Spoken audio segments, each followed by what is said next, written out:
ಸೇನಾಪತಿ ರಾಜಸರು ಸರ್ವದ ಸಮಕ್ಷಮದಲ್ಲಿ ಅಪಮಾನಿತರಾದರು. ಕದ್ದ ಕಳ್ಳರಂತೆ ಕಾಡಿಂದ ಕಾಡಿಗೆ ತಲೆಮರೆಸಿಕೊಳ್ಳಾರಿದ್ದಾಯಿತು. ಕಷ್ಟಗಳು ಮುಗಿದವು, ಸುಖದಿಂದ ಇರಲಿದ್ದರೆ ಹೆಜ್ಜೆ ಹೆಜ್ಜೆಗೂ ಅಪಮಾನ ಅವಮಾನ. ಹೇ ವಿಧಾತ, ಈ ದ್ರೌಪದಿಯಲ್ಲಿ ಏನೆಂದು ಬರೆದಿರುವಂತೆ ಏನೆಂದು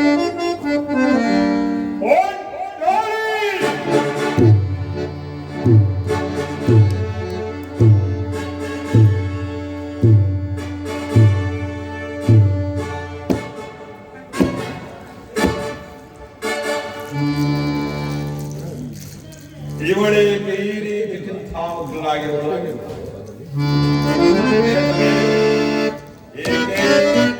ಏನಾಯಿತು? ನಿಷ್ಕಾರಣವಾಗಿ ಹೇಳುತ್ತಿರುವೆಯಲ್ಲ, ನಿಷ್ಕಾರಣವಾಗಿ ಹೇಳುತ್ತೇನೆ.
ದ್ರೌಪದಿಗಳಿಗೆ ಒಂದಲ್ಲ, 10 ಕಾರಣಗಳಿವೆ.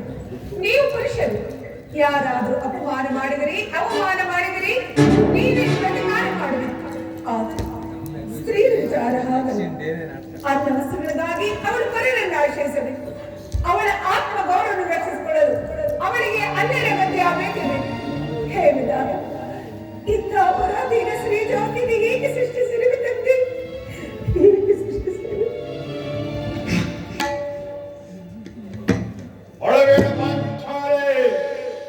ಸ್ತ್ರೀಯರ ಪರಾಧೀನತೆಯು ನಮ್ಮ ಸಮಾಜದ ನಿಯಮ. ಸ್ವರೂಪಿಗಳಾದ ಪತ್ನಿಯನ್ನು ಜೂಜಿನಲ್ಲಿ ಬಡವಾಗಿಟ್ಟು ಸೋಲುವಂತೆ ಆ ನಿಮ್ಮ ಋಷಿಗಳೇ ನಿಮಗೆ ಆಜ್ಞೆ ಮಾಡಿರುವುದಲ್ಲದೆ. ಪತಿಗಳು ಏನೇನು ವರ್ಷ ತಪಸ್ಸು ಮಾಡಿಕೊಳ್ಳಿ ನಿಮ್ಮಂಥ ಪತಿಗಳನ್ನು.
ನಾನು ನಿನ್ನನ್ನು ಇಷ್ಟೋ ಬಾರಿ ಕೇಳಿಕೊಳ್ಳಬೇಕು. ಆಗಿದ್ದ ಹಾಗೆ ಹೋಯಿತು. ಈ ದಿನ ನೀನು ಹೀಗಾದೆ ಅದನ್ನು ನಿಮಗೆ ತಿಳಿಸಬಾರದೆ. ಹೇಳಿದೆ ಸ್ವಾಮಿ, ಆದ್ರೆ ಅದರಿಂದ ಪ್ರಯೋಜನವೇನು? ಎಷ್ಟೇ ಆಗಲಿ ನೀವು ನಿಮ್ಮಣ್ಣನ ಆಜ್ಞಾಧಾರಕರಲ್ಲವೇ? ಅದು ಇಂದಿನ ಮಾತು. ನಾನು ಈಗ ಯಾರ ಆಜ್ಞಾಧಾರಕನೂ ಅಲ್ಲ. ಹಾಗಾದರೆ ಹೇಳಿದ್ದೀನಿ ಸ್ವಾಮಿ, ಈ ದಿನ ನಾನು ಹಸ್ತಿನಾಮಯ ಮಂದಿರಕ್ಕೆ ಆ ದೇವಿಯ ದರ್ಶನಕ್ಕೆಂದು ಹೋಗಿದ್ದೇನೆ. ಅಲ್ಲಿಗೆ ಆ ದುರ್ಯೋಧನನ ಪತ್ನಿಯಾದ ಪಾರ್ವತಿ ಬಂದಿದ್ದಳು. ಆಕೆಯ ನನ್ನನ್ನು ನೋಡಿ ನಕ್ಕು, ವಾಸಕ್ಕಾಗಿ ಕೇವಲ 5 ಗ್ರಾಮಗಳನ್ನು ಬೇಡಲು ನಿನ್ನ ಪತಿಗಳು ದೂತನನ್ನು ರಹಸ್ಯಕ್ಕೆ ಕಳಿಸಿರುವರು. ಇನ್ನೇನು ಸಂಧಿ ಆಗುವುದು. ಆಗಲಾದರೂ ಈ ನಿನ್ನ ಮೆಚ್ಚಿನ ಮುಡಿಯನ್ನು ಬುಡಗಟ್ಟಬೇಕಷ್ಟೇ ಎಂದು ಅಪಹಾಸ್ಯ ಮಾಡಿ ನಕ್ಕಳು ಸ್ವಾಮಿ, ನಕ್ಕಳು. ದುರ್ಯೋಧನನೊಡನೆ ಪುನಃ ಸಂಧಿಗೆ ಪ್ರಯತ್ನ. ರಾಯಭಾರಕ್ಕೆ ಹೋಗಿದ್ದವರು ಯಾರು? ಮತ್ತೆ ನಾನು ನಮ್ಮಣ್ಣನಾದ ಶ್ರೀಕೃಷ್ಣ ಪರಮಾತ್ಮನು ಗೋಮಾಂಗನೆಯರ ವಿರೋಧಕ್ಕೆ ಮಗ್ಧನಾಗಿರುವ ಯದುಪತಿ ಯುದ್ಧವನ್ನು ಮರೆತಿರುವುದು ಸಹಜ. ಅರ್ಜುನನ ದ್ವಾರಕ್ಕೆ ಹಿಂದಿರಿದಾಗಲೇ ಹೀಗಾಗಬಹುದೆಂದು ನಾನು ತಿಳಿದಿದ್ದೆ. ಅದಿರಲಿ, ಆ ಭಾವಮತಿಗೆ ಏನೆಂದು ಉತ್ತರ ಕೊಡುತ್ತೆ? ನಾನು ಸುಮ್ಮನೆ ಬರುವುದೇ ಸ್ವಾಮಿ. ಎಷ್ಟೇ ಆಗಲಿ ನಿಮ್ಮ ಪತ್ನಿಯಲ್ಲವೇ? ಆಕೆಯ ಪ್ರಶ್ನೆಗೆ ಸರಿಯಾದ ಉತ್ತರವನ್ನೇ ಕೊಟ್ಟು ಬಂದೆ. ಏನೆಂದು? ಲೇ ಪಾರ್ವತಿ, ನಿನ್ನ ಕಟ್ಟಿದ ಮುಡಿಯನ್ನು ಬಿಚ್ಚುವವರೆಗೂ ಈ ನನ್ನ ಬಿಚ್ಚಿದ ಮುಡಿಯನ್ನು ಕಟ್ಟುವುದಿಲ್ಲವೇ ಭಾನುಮತಿ ಎಂದು. ಬಾಬು ಬಾಂಚಾಲಿ ಬಾಬು ಚಮತ್ಕಾರವಾದ ಉತ್ತರವನ್ನೇ ಕೊಡ್ತಿರುವೆ. ನೀನು ನನ್ನೊಡನೆ ಕದನ ಮಾಡುವುದರಲ್ಲಿಯೇ ನಿನ್ನ ಚತುರತೆ ಮುಗಿಸಿದೆ ಅಂತ ತಿಳಿದಿದ್ದೆ. ಈ ಸಂತೋಷ ಸಮಯದಲ್ಲಿ ಬಾ ಬಾ ನನ್ನ ತಲೆಯ ಮೇಲೆ ಕುಳಿತು. ಕುಳಿತುಕೊಳ್ಳಲೇ? ಬಾ. ಜಾಗೃತಿಯಾಗಿರಬೇಕು. ತೊಡಗಿರುವುದಿಲ್ಲ ತಾನೇ?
ಚಮತ್ಕಾರವಾದ ಉತ್ತರವನ್ನೇ ಕೊಟ್ಟಿದ್ವಿ.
ಸ್ವಾಮಿ ಚೆಲ್ಲದ ಸೇರುವೆ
ಶಾಂತಿಯನ್ನು ಬಯಸುವವರು ಸಂಧಿಯ ಪ್ರಸ್ತಾಪದಲ್ಲಿ ತೊಡಗಿ ನಾನು ಆತುರದಿಂದ ಯುದ್ಧವನ್ನೇ ಅಪೇಕ್ಷೆ ಮೃತ್ಯು ಬಲಿಪೀಠದಲ್ಲಿ ಕರಗತವಾಗುವ ಶತ್ರುಗಳು ಅದತ್ತು ಸಾಗಿದರೂ ಕಣ್ಮರೆಯಾಗಲು ಸಾಧ್ಯವಿಲ್ಲ. ದುಷ್ಟರ ಹಕ್ಕು ಬಾಧ್ಯತೆಗಳನ್ನು ಛೇದಿಸಿ ಶಿಥಿಲ ದೇಹಗಳ ಬರಹ ಹೊಳಿಸಿ ಮೂರು ಸೈನ್ಯದ ತಲೆಗಳನ್ನು ಉರುಳಿಸಿ ರಣ ಯಜ್ಞ ಮಾಡುವೆನು. ಯಾವ ಲೋಕದಲ್ಲಿ ಚಿತ್ರಗುಪ್ತರೇ ಎಣಿಕೆ ಮಾಡಿಕೊಳ್ಳಲಿ ಕೌರವನ ತಲೆಗಳೆಷ್ಟೆಂದು ಅಗ್ರಜನು ಆ ಕೌರವನ ಅನಂತ ಅಪರಾಧಗಳನ್ನು ಕ್ಷಮಿಸಬಹುದು. ಆದರೆ ಈ ಕರಿಭೀಮ ಮಾತ್ರ ಕ್ಷಮಿಸಲಾರ ಕೇಳು.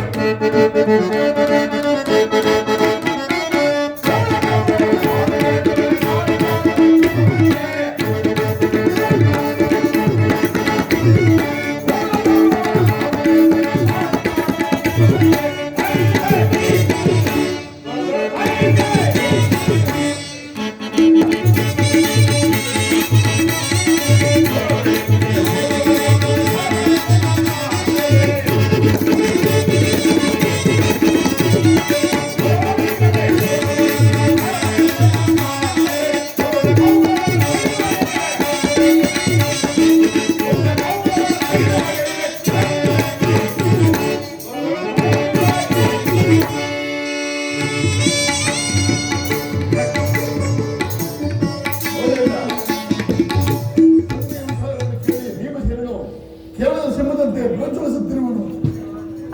ಅವನು ನೀವೇ ಸಮಾಧಾನಪಡಿಸಬೇಕು. ಈ ಸಾರಿ ಇವನ ಕೋಪಕ್ಕೆ ಪಾಂಚಾಲಿಯೇ ಮುಖ್ಯ ಕಾರಣವಿದೆ. ಹಿಂದೆ ಶ್ರೀಕೃಷ್ಣನು ಪ್ರಪಂಚದ ಸುಖ ದುಃಖಗಳೆಲ್ಲವೂ ಸ್ತ್ರೀಯರೇ ಮೂಲ ಕಾರಣವೆಂದು ಆ ಕೌರವನ ಮೇಲೆ ಯುದ್ಧ ಮಾಡುವುದಕ್ಕಿಂತಲೂ ಸಹೋದರನ ಕೋಪವನ್ನು ಶಮನ ಮಾಡುವುದೇ ನನಗೆ ಅಸಾಧ್ಯವಾಗಿರುವುದು. ಭೀಮಸೇನ, ನನ್ನಲ್ಲಿ ಕೋಪವೇ ಪಾಂಚಾಲಿ ಪಾಂಚಾಲಿ ಅಣ್ಣನೇಕೆ ಸಿಟ್ಟಾಗಿರುವನು? ಏಕೆ ನನ್ನೇ ಬಿಡುವುದಲು ನಿಮ್ಮ ಪ್ರಶ್ನೆಗೆ ಉತ್ತರವನ್ನು ಕೊಡುತ್ತಿಲ್ಲವೇ? ಅಗ್ರಜ, ಸಮಯಕ್ಕೆ ಸರಿಯಾಗಿ ಬಂದೆ. ಆದರೆ ನನಗೆ ಯಾರಲ್ಲಿಯೂ ಕೋಪವಿಲ್ಲ. ದರಿದ್ರ ಭಿಕ್ಷುಕರಂತೆ ಕಂಡವರ ಮನೆ ಬಾಗಿಲಲ್ಲಿ ನಿಂತು ಸಂಧಿ ಯಾಚನೆ ಮಾಡಲು ಪಾಂಡುರಾಜೇಂದ್ರನು ನಮ್ಮನ್ನು ಪುತ್ರನಾಗಿ ಪಡೆಯಲಿಲ್ಲವೆಂದು ಈ ಅಪಮಾನದ ನಿಂದೆಯು ನಿಮಗೆ ಚೆನ್ನಾಗಿರಬಹುದು, ಅರ್ಜುನನು ಅನುಭವಿಸಬಹುದು. ಈ ದಾಸ ಪ್ರವೃತ್ತಿಯನ್ನು ಪಾಂಡವರ ಕಳಂಕವೆಂದು ಭಾವಿಸುವೆನು. ಯುದ್ಧಕ್ಕಾಗಿ ನಿಮ್ಮ ಅನುಮತಿಯನ್ನಾಗಲಿ ಅರ್ಜುನನ ಸಹಾಯವನ್ನಾಗಲಿ ನಾನು ಅಪೇಕ್ಷಿಸುವುದಿಲ್ಲ. ನಾನು ಮತ್ತು ಈ ನನ್ನ ಗದೆ ಎರಡೇ ಆ ಕುರುಕುಲವನ್ನೆಲ್ಲ ಸಮೂಲವಾಗಿ ನಾನು ಮಾಡಬಲ್ಲದು. ಆದರೆ ನೋಡಿದ ಪ್ರತಿಜ್ಞೆಯನ್ನು ಮಾತ್ರ ನಿಲ್ಲುತ್ತಮ್ಮ, ನಿಲ್ಲು.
ನನ್ನ ಮೇಲೆ ಕೋಪವೇ ತಮ್ಮ? ಕೋಪ ಮಾಡಬೇಡವಣ್ಣ, ಕೋಪ ಮಾಡಬೇಡಣ್ಣ. ಧರ್ಮಜನು ನಮ್ಮೆಲ್ಲರಿಗಿಂತ ಹಿರಿಯವನು. ಆತನಿಷ್ಟಕ್ಕೆ ವಿರುದ್ಧವು ನಾವು. ಆತನ ವಿರುದ್ಧಕ್ಕೆ ಮಾತನಾಡುವುದು ಅನುಷ್ಠವಲ್ಲ. ಇದಕ್ಕೇನು ಹೇಳುವೆ ಪಾಂಚಾಲಿ? ಇದಕ್ಕೇನು ಹೇಳುವೆ ಪಾಂಚಾಲಿ? ಧರ್ಮ ಧರ್ಮವೆಂದು ಕ್ಷತ್ರಿಯ ಧರ್ಮ ಏನೆಂದು ಬರೆಯುವುದು ನಿಮ್ಮೆಲ್ಲರಿಗೂ ಉಚಿತವಾಯಿತಲ್ಲವೇ? ಪಾಂಚಾಲಿ ಯುದ್ಧದಂತೆ ಶಾಂತಿ ರಕ್ಷಣೆಯು, ಯುದ್ಧದೊಂದಿಗೆ ಶಾಂತಿ ರಕ್ಷಣೆಯು ಕ್ಷತ್ರಿಯರ ಕರ್ತವ್ಯ. ಅಭಿಮಾನಕ್ಕೆ ವಶರಾಗಿ ಅವಿಚಾರಕ್ಕಾಗಿ ನಾವು ಯುದ್ಧವನ್ನು ಪ್ರಾರಂಭಿಸಿದರೆ ನಾವೇ ದುಃಖಿಸಬೇಕಾಗುತ್ತದೆ. ಪ್ರಾಣೇಶ್ವರ, ದೌಮ್ಯನನ್ನು ಕಳಿಸಿ ಅಪಮಾನ ಹೊಂದಿದೆ. ಈಗ ಪುನಃ ಕೃಷ್ಣ ಪರಮಾತ್ಮನನ್ನು ಅಪಹಾಸಕ್ಕೆ ಗುರಿ ಮಾಡುತ್ತಿರಲಿಲ್ಲೇ ಚಿಂತೆ ಆಗುವುದು. ಏನಿದು ಕೋಲಾಹಲ? ಜಯ ಜಯ ಕೃಷ್ಣ, ಜಯ ಜಯ ರಘುಪತಿ. ಈ ಸಂಧಿಯ ಫಲಾಫಲವನ್ನು ಕೇಳಿ ನನಗೆ ಯಾವ ಪ್ರಯೋಜನವೂ ಇಲ್ಲ. ಈ ಅಪೌರುಷ ವರ್ತನೆ ಪುರಸ್ಕಾರ ನಿಮಗೆ ಹೇಳಿ, ಪ್ರತಿಜ್ಞೆಯಂತೆ ನಡೆಯುವ ಸ್ವತಂತ್ರಾಧಿಕಾರ ಮಾತ್ರ ನನಗಿರಲಿ. ನಾನಿಟ್ಟು ಹೋಗುವುದು. ಅಯ್ಯೋ ಸ್ವಾಮಿ, ಸ್ವಲ್ಪ ನಿಧಾನಿಸಿ. ಅದನ್ನು ಯದುಪತಿಯು ನಗುತ್ತಾ ಬರುತ್ತಿರುವುದು. ಅವರಿಂದ ರಾಜ್ಯಸಭೆಯ ಸಮಾಚಾರ ತಿಳಿದು ಬಳಿಕ ತಮ್ಮ ಇಷ್ಟದಂತೆ ಮಾಡಿ. ಅಣ್ಣ,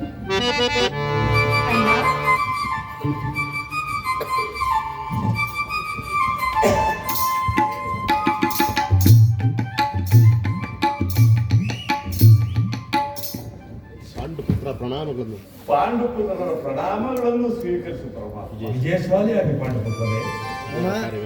ಹೋದ ಕಾರ್ಯವೇನಾಯಿತು? ಹೋದ ಕಾರ್ಯವೇ ಏನ್ ಬೇಕು? ಹೋದವನ ಇಷ್ಟನಲ್ಲವೇ? ಅಂದರೆ ಅಂದರೆ ಎಲ್ಲವೂ ಸಮರ್ಪಕವಾಗಿಯೇ ನಡೆಯಿತು. ಸಂಧಿಯ ವಿಚಾರ ನಡೆಯುತ್ತೆ. ಓಹೋ, ನಡೆಯುವುದು ಧರ್ಮನಂದನ. ನಾನಿನ್ನು ತಡೆಯಲಾದ ರುಕ್ಮಿಣಿಪತಿ. ಪಾಂಚಾಲಿ, ನಾನಿಲ್ಲದೂ ಸಾಧ್ಯವಿಲ್ಲ. ಇವರ ಇಚ್ಛೆಯಂತೆ ಇವರು ನಡೆಯಲಿ. ನನಗೆ ತೋರಿದ್ದನ್ನು ನಾನು ಮಾಡೇ ಬಿಡುವೆನು. ಬನ್ನಿ ಸ್ವಾಮಿ, ಸ್ವಲ್ಪ ಅಣ್ಣನ ಮಾತು ಮುಗಿಯಲಿ. ನಿಮ್ಮ ಅಣ್ಣನ ಮಾತು ಮುಗಿಯುವಲ್ಲಿ ನನ್ನ ತಾನೇ ಮುಗಿದು ಸರಿಸಿಕೊಳ್ಳುತ್ತೀಯ. ಸಭೆಯಲ್ಲಿ ಏನು ನಡೆಯಿತು? ಸಭೆಯಲ್ಲಿ ಏನು ನಡೆಯಿತು? ಎಲ್ಲವೂ ತಕ್ಕ ರೀತಿಯಲ್ಲಿ ನಾವು ನಿರೀಕ್ಷಿಸಿದಂತೆಯೇ ನಡೆಯಿತು. ನಾನಿನ್ನು ತಡೆಯಲಾರೆ ರುಕ್ಮಿಣಿ. ಈ ಸಮಸ್ಯೆವಾದ ಮಾತುಗಳು ನನಗೆ ಬೇಡ. ಅಗ್ರಜನ ಅಪೇಕ್ಷೆಯಂತೆ 5 ಗ್ರಾಮಗಳಿಗೆ ಸಂಧಿ ಆಯಿತೆ.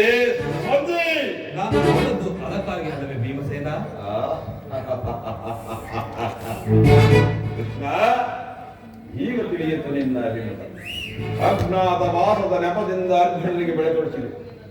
ಈಗ ಸಂಧಿಯ ನೆಪದಲ್ಲಿ ನಮ್ಮೆಲ್ಲರಿಗೂ ಸೀರೆಯನ್ನು ಉಡಿಸಲು ಅವಣಿಸುತ್ತಿರುವೆಯ ಈ ಹದವಾಗ್ರಿ ಪಾಂಡುಪುತ್ರರ ಮೇಲೆ ಇಷ್ಟೊಂದು ಆಕ್ರೋಶ ಬೇಕೆ? ಭೀಮಸೇನ, ನಿನಗೆ ಇಷ್ಟೊಂದು ಅಸಹನೆ ಸಾವುದೆಂದು ನನ್ನ ಮಾತನ್ನು ಕೇಳು. ಇದು ನಿನಗೆ ಹೆಚ್ಚಿಗೆ ಸಂಬಂಧಿಸಿದ ವಿಷಯವೊಂದು ನಾನು ಹೇಳಲಿಲ್ಲವೇ? ಸ್ವಾಭಿಮಾನ ಶೂನ್ಯವಾದ ಸಂಧಾನದೊಡನೆ ಪ್ರಚಂಡ ಭೀಮನಿಗೆ ಎಂತ ಸಂಬಂಧ ಕೃಷ್ಣ? ಇರುವುದು ಅತ್ಯಂತ ನಿಕಟವಾದ ಸಂಬಂಧವಿರುವುದು. ಮುಂದೇನಾಯ್ತು ಕೃಷ್ಣ? ಮುದ್ದೇನಾಯಿತು ಕೃಷ್ಣ? ರಾಜಸಭೆಯಲ್ಲಿ ನಿಮ್ಮ ಸಂದೇಶವನ್ನು ತಿಳಿಸಿದೆ. ಅವರೆಲ್ಲರೂ ಒಪ್ಪಿದರು. ಯಾರ್ಯಾರು ಒಪ್ಪಿದರು? ಭೀಷ್ಮ, ದ್ರೋಣ ಮುಂತಾದವರು. ಆ ದುರ್ಯೋಧನ ಆತನೂ ಸಹ. ಇನ್ನು ನನಗೆ ಇಲ್ಲಿ ಕೆಲಸವಿಲ್ಲ. ಈ ದುರ್ವಾರ್ತೆಯನ್ನು ಕೇಳಬೇಕೆಂದು ನಿಶ್ಚಯ ಆಗಿತ್ತು. ಅದನ್ನು ಸಾಧಿಸಿದೆ. ಸಾಧಿಸು, ಚೆನ್ನಾಗಿ ಸಾಧಿಸು. ಸಹೋದರರೇ, ಈ ಅಪೌರುಷ ಬಲವನ್ನು ನೀವೇ ಬಂಧಿಸಿ. ಅದರಲ್ಲಿ ಈ ಭೀಮನು ಯಾವ ಭಾಗವನ್ನು ಉಲ್ಲೇಖಿಸಲಾರ. ಯಾಜ್ಞಶೇನಿ, ನೀನು ವಿಲಾಸರಾಗಬೇಡ. ಈ ಭೀಮನು ಬದುಕಿದ್ದರೆ ನಿನ್ನ ಸೇಡನ್ನು ತೀರಿಸದೇ ಬಿಡುವುದಿಲ್ಲ. ಭೀಮಸೇನ, ಇಲ್ಲಯ್ಯ. ಬಿಳೆಯ ಇಲ್ಲಯ್ಯ. ಭೀಮಸೇನ, ನಿಜವಾಗಿಯೂ ನೀನು ಹಿಡಿಂಬಾಪದಿಯೇ ಸರಿ. ಇಷ್ಟೊಂದು ಕೋಪವಿಲ್ಲದಿದ್ದರೆ ಆ ರಕ್ಕಸಿಯನ್ನು ಆಡುವುದು ಹೇಗೆ ಸಾಧ್ಯ? ಸ್ವಲ್ಪ ಸಮಾಧಾನವನ್ನು ತಂದುಕೊಂಡು ನನ್ನ ಮಾತನ್ನು ಸಂಪೂರ್ಣವಾಗಿ ಕೇಳು. ಸುಮ್ಮನೆ ನನ್ನನ್ನು ಕಾಡಬೇಡ ಕೃಷ್ಣ. ಈ ಸಂಧಿ ಸುದ್ದಿ ನನಗೆ ಒಪ್ಪದು. ನೀನು ಒಪ್ಪುವ ವಿಚಾರವೊಂದಿರು. ಆ ದುರ್ಯೋಧನನು ನಿನಗೊಂದು ಪ್ರಿಯವಾದ ಸಂದೇಶವನ್ನು ಕಳುಹಿಸುವುದು. ದುರ್ಯೋಧನನ ಸಂದೇಶ?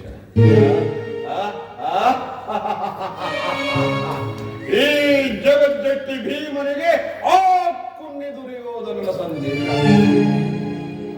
ಆದರೆ ಅದರ ಉದ್ದೇಶವು ಸಂಧಿಯಾಗಿರಲಾರದು. ಹೇಳು ಕೃಷ್ಣ, ಹೇಳು, ಏನ ಸಂದೇಶ? ಬೇಗ ಹೇಳು. ಅದನ್ನು ಹೇಳುವ ಮೊದಲು ನೀನು ನನ್ನ ಬಳಿ ಕೈ ಕಟ್ಟಿಕೊಂಡು ಕುಳಿತುಕೊಳ್ಳಬೇಕು. ನಿಂತಿದ್ದಂತೆ ಹೇಳಿಬಿಡು, ಕೇಳಿಬಿಡ್ತೇನೆ. ಇಲ್ಲ, ಇಲ್ಲ, ನೀನು ಕುಳಿತುಕೊಳ್ಳದ ಹೊರತು ನಾನು ಖಂಡಿತವಾಗಿ ಕೇಳುವುದಿಲ್ಲ. ಈ ಪರ್ಯಾಸವೇಕೆ ಕೃಷ್ಣ? ಇದು ಪರ್ಯಾಸವಲ್ಲ ಭೀಮಸೇನ. ನಿನ್ನನ್ನು ಕಂಡರೆ ನನಗೆ ಅಷ್ಟೊಂದು ಭಯ. ಎಲ್ಲಿ ನಿನ್ನ ಗಮನಪೂರ್ವವಾಗಿಟ್ಟು ನನ್ನ ಪಾದದಲ್ಲಿ ಕುಳಿತುಕೋ. ಆಗ ಆ ಪ್ರಿಯವಾದ ಸಂದೇಶವನ್ನು ಹೇಳುವೆ. ಹಾಗೆ ಆಗಲಿ ಕೃಷ್ಣ. ಇಗೋ ನಿನ್ನ ಅಪೇಕ್ಷೆಯಂತೆ ಕುಳಿತುಕೊಳ್ಳುವೆನು. ಈಗಲಾದರೂ ಹೇಳು, ಏನಾ ಸಂದೇಶ? ನೀನು ಕೋಪ ಮಾಡುವುದಿಲ್ಲಷ್ಟೇ. ಅದು ಆಗಲಿ. ಹಾಗಾದ್ರೆ ನೀನು ನನ್ನ ಬಂದಿ. ಕ್ಷಣಕಾಲ ಮಾತ್ರ. ಆಗಲ್ಲ. ಯಾಕೆ ಸೇರಿ ನಾನು ಹೇಳಿದಂತೆ ಮಾಡಬೇಕು ಕಂದಯ್ಯ. ನಿನ್ನ ಮಾತನ್ನು ಮೀರಿರುವನೇ ಅಣ್ಣ. ಹಾಗಾದರೆ ತೆಗೆದುಕೋ ಈ ಹಗ್ಗವನ್ನು. ಈ ಹಗ್ಗವು ನನಗೊಂದು ಕಡೆ ಪುರಸ್ಕಾರ ರೂಪದಲ್ಲಿ ದೊರೆಯುವುದು. ಇದರಿಂದ ನಿನ್ನ ಪತಿಯ ಕರಗಳನ್ನು ಬಂಧಿಸು. ಅಣ್ಣ, ಇದೇನು ಪರಿಹಾರವೇ? ಇದು ಪರ್ಯಾಸವಲ್ಲ ಸಹೋದರಿ. ಶತ್ರುಗಳ ಎಡೆಮುರಿಯನ್ನು ಬಿಡಿಸುವುದರಲ್ಲಿ ನೀನು ಮಹಾಪಂಡಿತಿಯನ್ನು. ಅದರಂತೆ ನಿನ್ನ ಪತಿಯ ಕರಗಳನ್ನು ಬಂಧಿಸಲು ಬರುವುದು ಎಂದು ನೋಡೋಣ. ಆ ಭೀಮಸೇನ ಆ ಸಂದೇಶವನ್ನು ಕೇಳುವ ಇಚ್ಛೆ ಇದ್ದರೆ ಪಾಂಚಾಲಿ, ನಿಮ್ಮ ಅಣ್ಣನ ಹೇಳಿದಂತೆ ನನ್ನ ಕರಗಳನ್ನು ಬಂಧಿಸು. ಬಂಧಿಸಲೇ ಅಣ್ಣ? ಬಂಧಿಸು.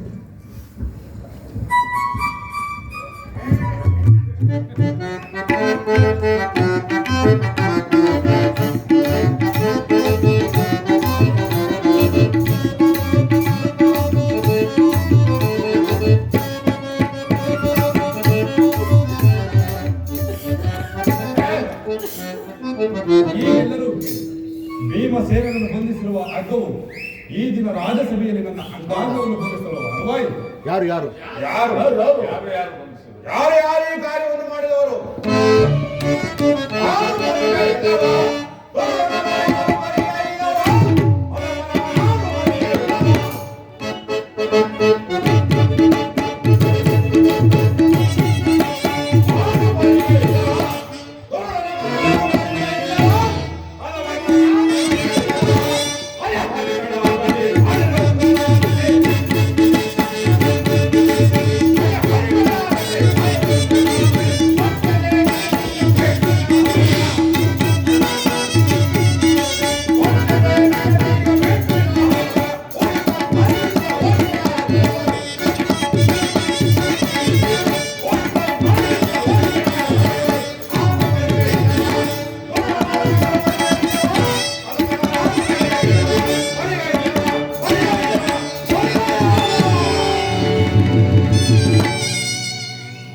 ಏನು ಏನಿದೆ ಕೃಷ್ಣ, ಈ ಯಜ್ಞದಿಂದ ನಿನ್ನನ್ನು ಬಂದಿದೆ.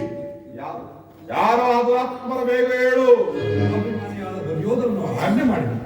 ಆತನ ತಮ್ಮ ದುಶ್ಯಾಸನ ಕಾರ್ಯವನ್ನು ಮಾಡಿದನು. ಇಂತಹ ಸಾಹಸ ಅವರಿಗಲ್ಲದೆ ಮತ್ತೆ ಯಾರಿಗೆ ಸಾಧ್ಯ? ಈ ನೀಚ ಕೃತ್ಯದಿಂದ ದುರ್ಯೋಧನನ ದುರಾಭಿಮಾನವು ಶಿಖರವನ್ನು ಮುಟ್ಟಿದೆ. ಪಾಂಡವ ರಾಯಭಾರಿಯನ್ನು ಈ ರೀತಿ ಅವಮಾನಪಡಿಸಿದರೆ ಆ ಪುಣ್ಯ ಕೌರವ. ಈ ಮಾತನ್ನು ಕೇಳಿ ಕೋಟಿ ಕಟಾರಿಗಳು ಬಂದು ನನ್ನ ಕಣ್ಣಿಗೆ ನಾಡಿದಂತಾಯಿತು. ದಿಟ್ಟತನದಿಂದ ಕಂಗೆಟ್ಟು ಪಟ್ಟಕ್ಕೇರಿ ಮೆಟ್ಟಿ ಮೆರೆಯುವ ಕುರುಕುಲ ಕೀಟವೇ, ನಿನ್ನ ರಕ್ಷಣೆಗೆ ತ್ರಿವಿಕ್ರಮನೇ ಉರಿಗಣ್ಣನ್ನೇ ತೆರೆ. ಸುವರ್ಣಗಳೇ ಅಡ್ಡಾಯಿ, ಬ್ರಹ್ಮಾಂಡವೇ ನುಡಿ ಬ್ರಹ್ಮಶಕ್ತಿಯಾಗಲಿ. ನೀನು ಅತಳ ವಿತಲ ಸುತಲ ಪಾತಾಳದ ನಿನ್ನನ್ನು ಎಳೆದಂದು ಈ ರಣಮಾರಿಗೆ ಬಲಿಕೊಡಬೇಕು. ನನಗಿನ್ನು ಸಾನೆ ಮೀರಿತು. ಅಗ್ಗಯ ಬರಬೇಡ, ಇದಕ್ಕೆ ನಿಮ್ಮ ಉತ್ತರವೇನು? ಅಷ್ಟು ಮಾತ್ರವಲ್ಲ, ದುರ್ಯೋಧನನ ಸಂಧಾನಕ್ಕೆ ಕೊಟ್ಟ ಉತ್ತರವನ್ನು ಕೇಳಿ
ಅದು ದೊರಕುವುದು ರಣಾಂಗಣದಲ್ಲಿ, ಶಸ್ತ್ರ ಸ್ಪರ್ಶ ಸ್ಪಂದನದಲ್ಲಿ, ಈಗ ಘೋಷದಲ್ಲಿ ಎಂದು ಹೇಳಿದ. ಪರಮಾತ್ಮ ಈ ಸಂದೇಶಕ್ಕೆ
ಸಕಲ ವಿಚಾರವನ್ನು ಅರಿತ ನನಗೆ ಹೇಳುವುದು ಹೇಳಿದ್ದೇನೆ.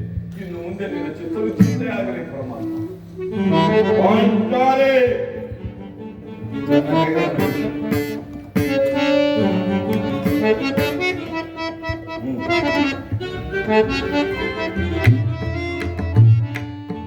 ಅಗ್ರಜ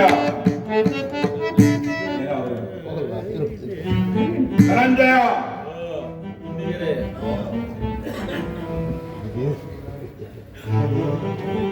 ಕೃಷ್ಣ ನೀನಾದರೂ ಖುಷಿಯ?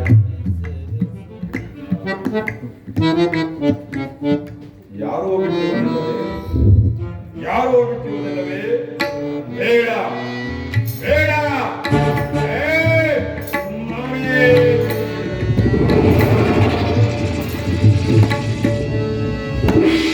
ಎಲ್ಲಿ ಎಲ್ಲಿ ನನ್ನ ಕತೆ ಈಗ ಕೇಳಿ.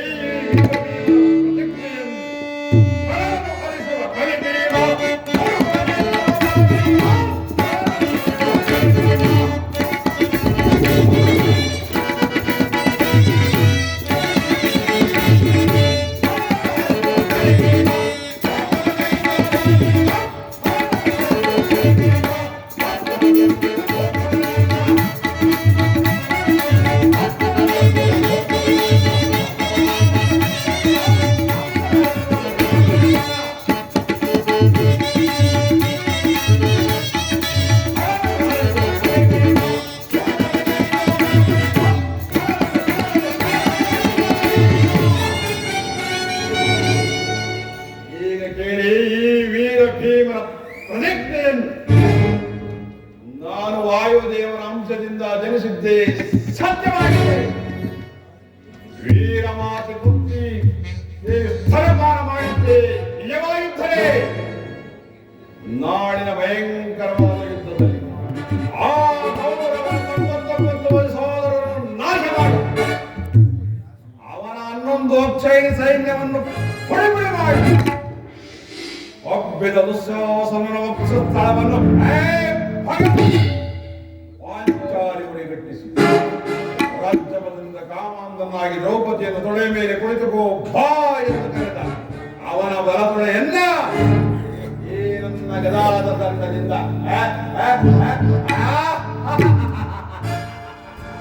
ಒಂದೇ ಏಟಿಗೆ ಮೊರೆಗೆ ಅವನ ರಾಜಕೀಯವನ್ನು ನನ್ನ ಕಾಲಿಂದ ಪುಡಿ ಮಾಡಿ ಈ ನನ್ನ ಪ್ರತಿಜ್ಞೆಯನ್ನು ನಾನು ಸಾಧಿಸಿಕೊಳ್ಳದೆ ಹೋದರೆ ನನಗೆ ಅತಿ ಭಯಂಕರವಾದ ನರಕವೇ